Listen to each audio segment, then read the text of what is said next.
Class 12-এর ইতিহাস প্রথম অধ্যায় অতীত স্মরণ।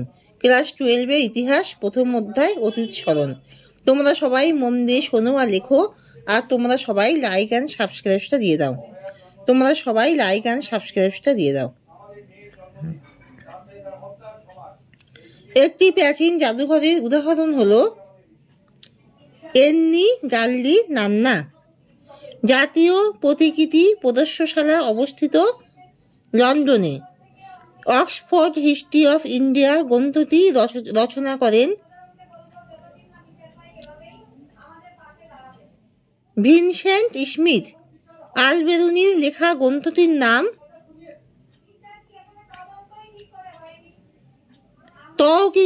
তহকিক ই হিন্দ। রবীন্দ্রনাথ ঠাকুরের জীবন স্মৃতি হলো একটি স্মৃতিকথা। হিস্ট্রি অফ ব্রিটিশ ইন্ডিয়া গ্রন্থটি রচনা করেন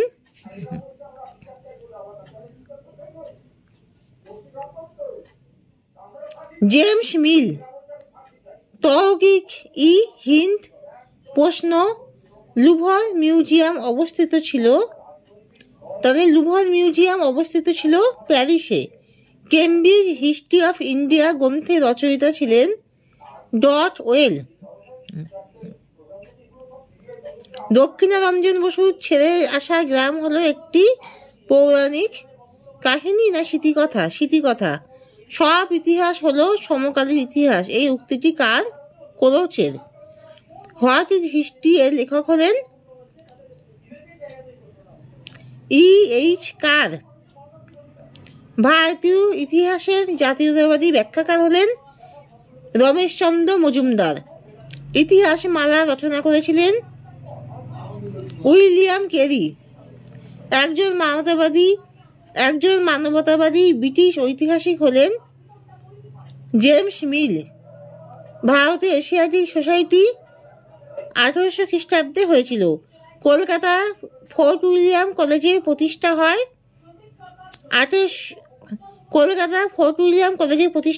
1784 খ্রিস্টাব্দে। ভারতের বৃহত্তম মিউজিয়ামটি হলো দ্য ইন্ডিয়ান মিউজিয়াম। স্মৃতিকথা হলো মৌখিক উপাদান। ইতিহাসের জনক বলা হয় হেরোডোটাসকে। কোন লোককথায় মূল চরিত্র মানুষ? কিংবদন্তির। ভারত হলো বিশ্ব সভ্যতার লীলাভূমি। এই উক্তিটি কার? ভলতেয়ার।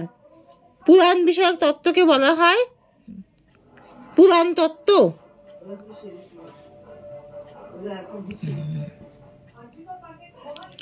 গ্রিসের একটি অন্যতম কিংবদন্তি চরিত্র হলো হারকিউলিস। জাদুঘরে প্রথম উৎপত্তি হয় গ্রিসে। ইলিয়াড ও ওডিসি মহাকাব্য রচনা করেছিলেন হোমার। অতীতকে স্মরণ করার ক্ষেত্রে কিংবদন্তি বা মিথ এবং স্মৃতিকথার ভূমিকা আলোচনা করো। মিথ শব্দটির নির্দিষ্ট কোনো সংজ্ঞা নেই। বিভিন্ন ঐতিহাসিক একাধিক দৃষ্টিকোণ থেকে মিথের সংজ্ঞা দিয়েছেন। তবে মিথ জনশ্রুতির একটি প্রধান অংশ। গ্রিক শব্দ মিউথস থেকে মাইথ বা মিথ শব্দ এসেছে। মিউথাস। গ্রিক শব্দ মিউথাস থেকে মিথ শব্দ এসেছে। প্রাচীনকাল থেকে সমাজবদ্ধ মানুষ বিভিন্ন কাল্পনিক ও অলৌকিক গল্প রচনা করে। সেগুলি দীর্ঘ শতক ব্যাপী প্রচারিত হতে থাকে, যা সাধারণভাবে মিথ নামে পরিচিত। অতীত স্মরণ করার ক্ষেত্রে মিথের ভূমিকা। মিথের মাধ্যমে উঠে আসা কাহিনীগুলিকে ঐতিহাসিক উপাদানের সূত্র হিসাবে ধরা হয়। যেমন মিথের কাহিনী সূত্র ধরেই আধুনিক ঐতিহাসিকগণ তুরাই নগরী বা তুরাই যুদ্ধের স্থান নির্ণয় করেছেন। আবার ভারতে প্রচলিত মৌর্য সম্রাট অশোক, রানী দুর্গাবতী, মীরাবাই এর বীরত্বের কাহিনী জাতীয় বীরের মর্যাদায় তাদের উন্নীত করে। এসব জায়গা মিথ থেকেই আসে। সময়কাল নির্ণয়। তুলনামূলক যাচাই পদ্ধতি প্রয়োগ করে মিথের কাহিনীগুলি থেকে ইতিহাসের বহু সন তারিখ নির্ণয় করা সম্ভব হয়েছে। বংশতালিকা প্রস্তুতিতে মিথের ছোট বড় কাহিনীগুলি থেকে প্রাচীন ভারতের বিভিন্ন বংশতালিকা পাওয়া যায়। বিশ্বজনীনতা। কিংবদন্তি বা মিথের বিবরণ থেকে বিশ্বের বিভিন্ন দেশের মধ্যে সম্পর্কে আভাস পাওয়া যায়। বিশ্ব সৃষ্টি বিশ্ব সৃষ্টি, প্রাকৃতিক বিপর্যয় প্রভৃতি ঘটনার আভাসও এই কাহিনীগুলি প্রদান করে। স্মৃতিকথা বিশ্বের বিভিন্ন স্থানের ঐতিহাসিক ঘটনার সঙ্গে যুক্ত বা ঐতিহাসিক ঘটনার সাক্ষী কোনো ব্যক্তির অতীত স্মৃতি থেকে এই ঘটনাটি যে বিবরণ পাওয়া যায় তাকে স্মৃতিকথা বলা হয়। অতীত স্মরণ করার ক্ষেত্রে স্মৃতিকথার ভূমিকা। বেশিরভাগ স্মৃতিকথা থেকে স্থান, কাল, পাত্র সম্পর্কে অনেক ধারণা পাওয়া যায়। কোনো ব্যক্তির স্মৃতিচারণায় তৎকালীন সময়ে বিভিন্ন বিষয় প্রতিফলিত হতে দেখা যায়। স্মৃতিকথা কোনো কাল্পনিক ঘটনা নয়, এর বাস্তব ভিত্তি অনেক বেশি। ভারতবর্ষ স্বাধীন হবার সময় উদ্বাস্তু জীবন যন্ত্রণার মর্মস্পর্শী সত্য বহু মানুষের স্মৃতিকথা থেকে জানা যায়। স্মৃতিকথা থেকে কোনো ঐতিহাসিক ব্যক্তিত্বের বা সাধারণ মানুষের জীবনের বিভিন্ন ঘটনার সত্যতা প্রকাশ পায়। স্মৃতিকথা কোনো ঘটনার অতিরঞ্জন করে দেখানো হয় না। ইতিহাস রচনার অন্যতম উপাদান হলো স্মৃতিকথা। কোনো আঞ্চলিক ইতিহাস বা তথ্যের অভাব দেখা দিলে স্মৃতিকথাগুলি সহায়ক উপাদানের ভূমিকা পালন করে। মিউজিয়ামের বা জাদুঘরের প্রকারভেদ আলোচনা করো। সূচনা। জাদুঘর হলো এমন একটি প্রতিষ্ঠান যেখানে পুরাতাত্ত্বিক নিদর্শন সমূহের সংগ্রহ থাকে, অর্থাৎ যে ভবনে বা গৃহে অতীত দিনের বা অদ্ভুত রকমের যা সহজে দৃষ্টি হয় এমন পদার্থের অর্থাৎ যে ভবনে বা গৃহে অতীত দিনের বা অদ্ভুত রকমের বা সহজে দৃষ্টি হয় না এমন পদার্থের সংরক্ষণ আছে, সেটি জাদুঘর। জাদুঘরকে ইংরেজিতে মিউজিয়াম বলে। পৃথিবীর প্রায় সব দেশেই জাদুঘর আছে। জাদুঘরের প্রাচীনকালের ঐতিহাসিক, বৈজ্ঞানিক ও শৈল্পিক বিভিন্ন গুরুত্বপূর্ণ দুরূহ পদার্থ সমূহের সংগ্রহ করে সংরক্ষণ বা সংরক্ষিত করা হয়। জাদুঘরগুলিতে যেমন ঐতিহাসিক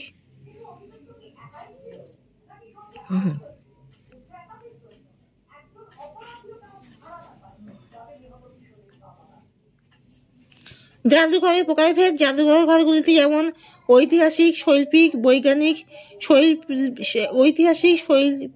বৈজ্ঞানিক, প্রাকৃতিক, সামুদ্রিক, স্মৃতিমূলক, যুদ্ধাস্ত, শিশুভিত্তিক, বৃক্ষ, প্রাণী প্রভৃতি বিষয়ক নানা রকম বস্তু সমূহ থাকে।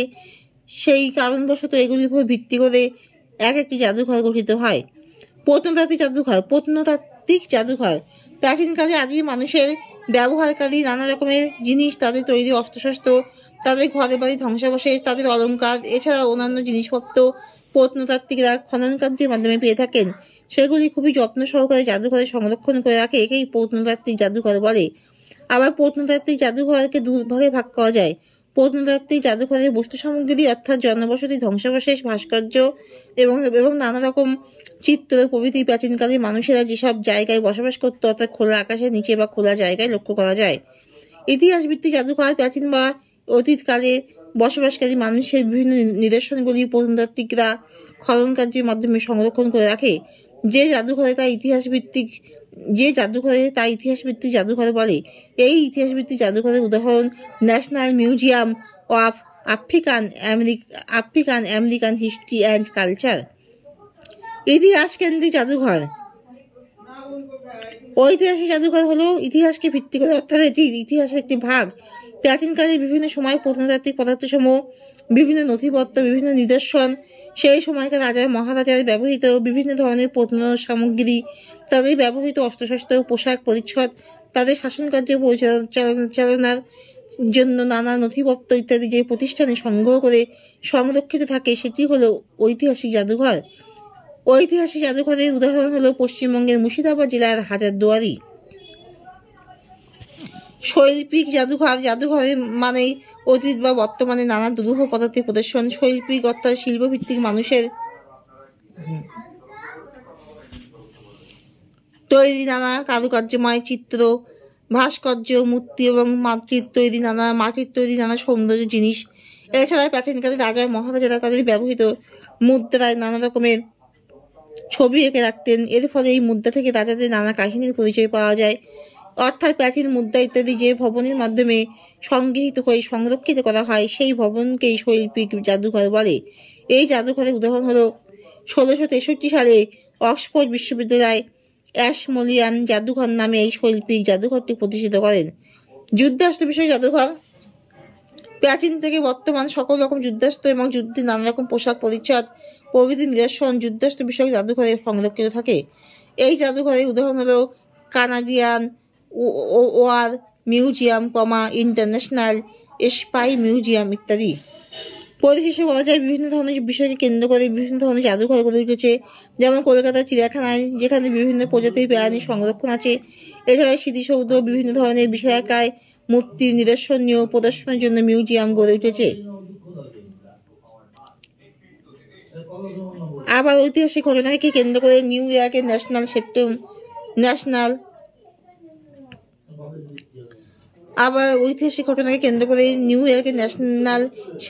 সেপ্টেম্বর 11 মেমোরিয়াল অ্যান্ড মিউজিয়াম গড়ে উঠেছে। আবার শিশুদেরকে মডেল বা বিভিন্ন প্রদর্শনীর মাধ্যমে শিক্ষা দেওয়ার জন্য কিছু কিছু স্বেচ্ছাসেবী সংস্থা সংগ্রহশালা গড়ে তুলেছে, যেমন ব্রুকলিন চিলড্রেন্স মিউজিয়াম।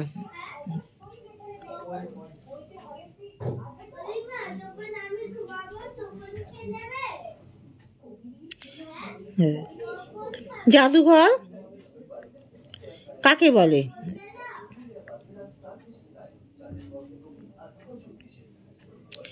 জাদুঘর কাকে বলে?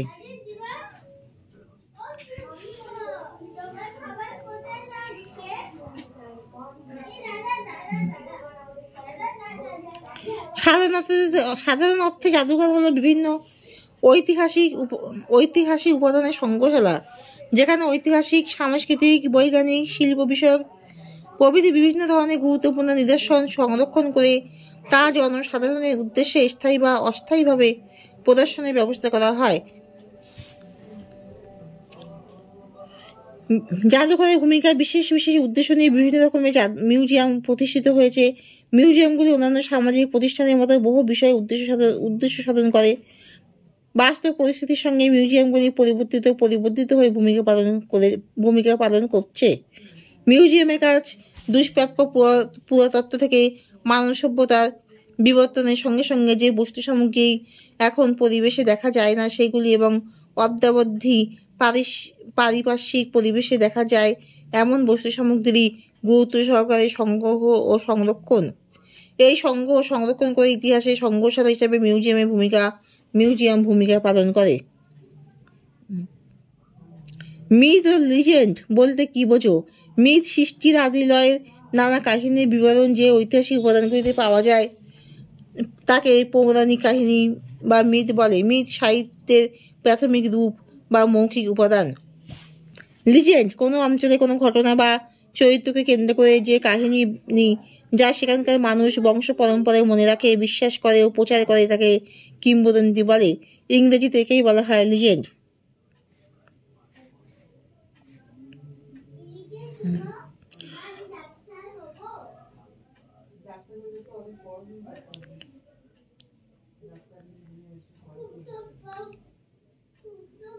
অতীত সময়কে তুলে ধরার ক্ষেত্রে লোককথার ভূমিকা। ছোটবেলা থেকে মানুষ বিভিন্ন পৌরাণিক গল্প গাথা বড়দের মুখে শুনে থাকে। কিছু কিছু ঘটনা বা গল্প মানুষের মুখে মুখে যুগ যুগ ধরে বেঁচে থাকে। লোককথা কল্পজগৎ সৃষ্টি করে অতীতের প্রতি আগ্রহী করে। নিত্যদিন এই লোককথা কথিত হয়। কোনো দেশের কোনো সমাজের সৃষ্টি হওয়া লোককথাগুলি সেই সমাজের সামাজিক, সাংস্কৃতিক, ধর্মীয় প্রভৃতি বিষয়ে যথেষ্ট প্রভাব পড়ে। লোককথার মাধ্যমে মানুষ অতীতের বিভিন্ন ঘটনা সম্পর্কে শুনে আনন্দ পেয়ে থাকে। লোককথা থেকে অতীত সমাজের বিভিন্ন ঘটনার ছবি বর্তমান সমাজে লক্ষ্য করা যায়। প্রতিটি মানুষের জীবনে চলার পথে লোককথা যথেষ্ট শিক্ষাদান করে। লোককথা কাহিনীতে মানুষের সঙ্গে বিভিন্ন ভৌতিক চরিত্র যেমন পরী, দৈত্য, ডাইনি প্রভৃতি থাকে। মানুষের সামনে লোককথা এই সকল ভৌতিক চরিত্রকে তুলে ধরে। এখানে শেষ করছি। তোমরা সবাই লাইক অ্যান্ড সাবস্ক্রাইবটা দিয়ে দাও।